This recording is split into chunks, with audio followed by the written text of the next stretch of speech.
নাহমাদুহু ওয়া নুসাল্লি আলা রাসূলিহিল কারীম আম্মা বা'দ। সম্মানিত দেশবাসী, আমরা সকলে অবগত আছি আগামী 26শে এপ্রিল রোজ শনিবার সকাল 9টার সময় ঢাকা সোহরাওয়ার্দী উদ্যানে বিশাল সমাবেশ অনুষ্ঠিত হবে। এই সমাবেশকে সফল করার জন্য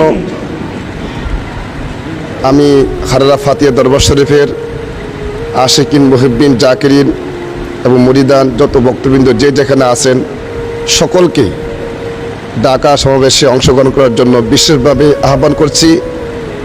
আমি নিজেও সেখানে ইনশাআল্লাহ উপস্থিত থাকব।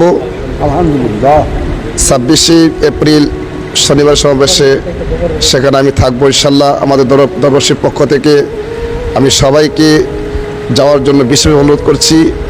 আর বিশেষ করে ফিলিস্তিনি ইস্যুতে আমরা সকলেই দেখতেছি যে ফিলিস্তিন গাজায় মুসলমানদের গণহত্যার প্রতিবাদে এই সমাবেশে যাওয়া আমাদের সকলে ইমানি দায়িত্ব।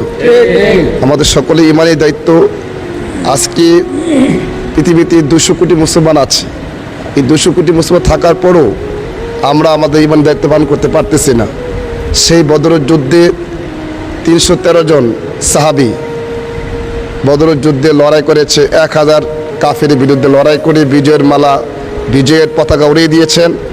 আজকে সেই বদরের যুদ্ধের কথা স্মরণ করে যদি 200 কোটি মুসলমান আমরা একসাথে ফিলিস্তিনের পক্ষে আমরা যদি ঐক্যবদ্ধ হয়ে ফিলিস্তিনের পক্ষে অবস্থান করতে পারি, ইসরায়েলের সেই ইহুদিরা কোনো দিন মুসলমানদের আক্রমণ করতে পারবে না।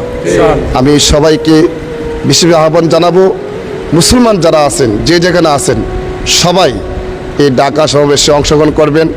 এই সমাবেশে অংশগ্রহণ করলে সারা পৃথিবীতে একটি মেসেজ যাবে, পৃথিবীর মুসলমানরা জাগ্রত হবে। আমার বিশ্বাস এতে আমি সবাইকে এই সমাবেশ সফল করার জন্য আমি সবাইকে উদাত্ত আহ্বান জানিয়ে আমি আমার কথা এখানে শেষ করছি। আসসালামু আলাইকুম ওয়া রাহমাতুল্লাহ।